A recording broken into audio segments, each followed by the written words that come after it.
Bonjour et bienvenue dans cette vidéo dans laquelle nous allons voir ensemble comment on peut faire des calculs lorsqu'on a une situation, une relation de proportionnalité entre deux grandeurs.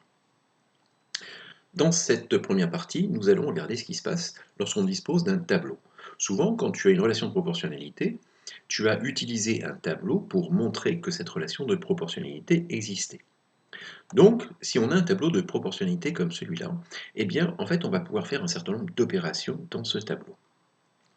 On s'aperçoit ici par exemple que si j'additionne la colonne où il y a 3 veaux avec la colonne où il y a 5 veaux, eh bien dans la partie du bas, dans la ligne du bas, j'obtiens bien la même valeur que celle que j'avais déjà dans la colonne où j'ai 8 veaux.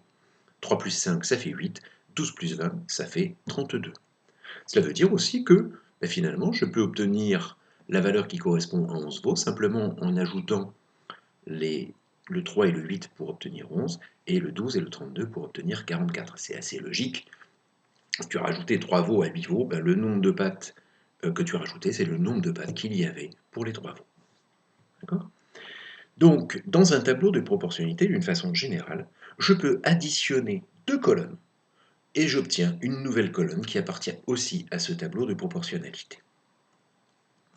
D'autres calculs sont également possibles dans un tableau de proportionnalité. Par exemple, toujours avec mes veaux et le nombre de pattes qu'ils ont, eh bien, si je veux savoir combien de pattes ont 6 veaux, je peux faire 11 moins 5 égale 6, et donc dans la ligne du bas, enlever le nombre de pattes de 5 veaux au nombre de pattes de 11 veaux, 44 moins 20, ça fait 24. Si je soustrais à la colonne 11 de ce tableau les valeurs de la colonne 5, eh bien je trouve le nombre de pattes correspondant à 6 veaux.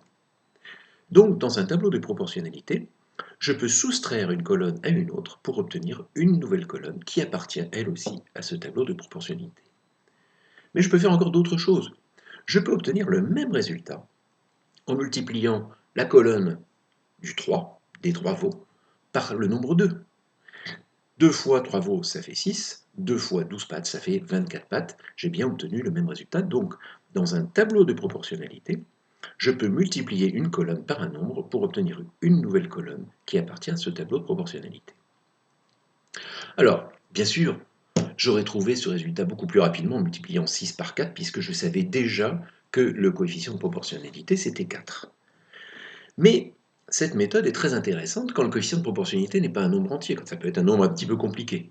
Prenons simplement l'exemple du tableau de la boulangère. La boulangère, elle a un petit tableau dans lequel elle a noté que pour un croissant, le prix c'était 1,20 €, pour deux croissants, le prix c'était 2,40 € et pour 5 croissants, le prix c'était 6 €. Elle sait que c'est un tableau de proportionnalité. Maintenant, pour savoir le prix pour 3 croissants, eh bien, il lui suffit d'ajouter le prix de 1 croissant et le prix de 2 croissants. Ça fait 3,60 €. On peut également trouver que pour 4 croissants, par exemple, en enlevant le prix d'un croissant au prix de 5 croissants, ça fait 4,80 €, ou bien en multipliant le prix de 2 croissants par 2, on trouve aussi 4,80 €. Et cette méthode-là, elle est beaucoup plus pratique. Dans un tableau de proportionnalité, tu peux fabriquer une nouvelle colonne, en quelque sorte, en additionnant entre elles deux colonnes du tableau, en soustrayant une colonne à une autre, ou bien en multipliant les valeurs d'une colonne par un nombre. Alors pourquoi cette méthode-là, elle est intéressante? Eh bien, notamment quand il s'agit d'additionner, souvent tu es assez à l'aise pour faire des additions en calcul mental. Ou bien si tu veux simplement savoir ben, combien, combien tu vas trouver si tu doubles la valeur du haut, multiplié par 2, souvent c'est quelque chose de relativement facile. Et c'est plus facile que d'utiliser un coefficient de proportionnalité qui peut être un nombre assez compliqué. Donc moi je te conseille, lorsque tu as le tableau de proportionnalité qui existe, eh bien de toujours te poser la question en premier, est-ce que je peux répondre à la question qui m'a été demandée en faisant une addition, en faisant une soustraction, en faisant une multiplication simple? Souvent, c'est ce qui va le plus vite et c'est de cette façon-là que tu feras le moins d'erreurs. Il y a des fois où ce n'est pas pratique de faire ces opérations-là, et dans ce cas-là, nous disposerons d'une autre méthode pour calculer une valeur qui nous manque dans un tableau de proportionnalité, c'est celle du produit en croix, que je t'invite à regarder dans une prochaine vidéo. Merci de ton attention et à bientôt.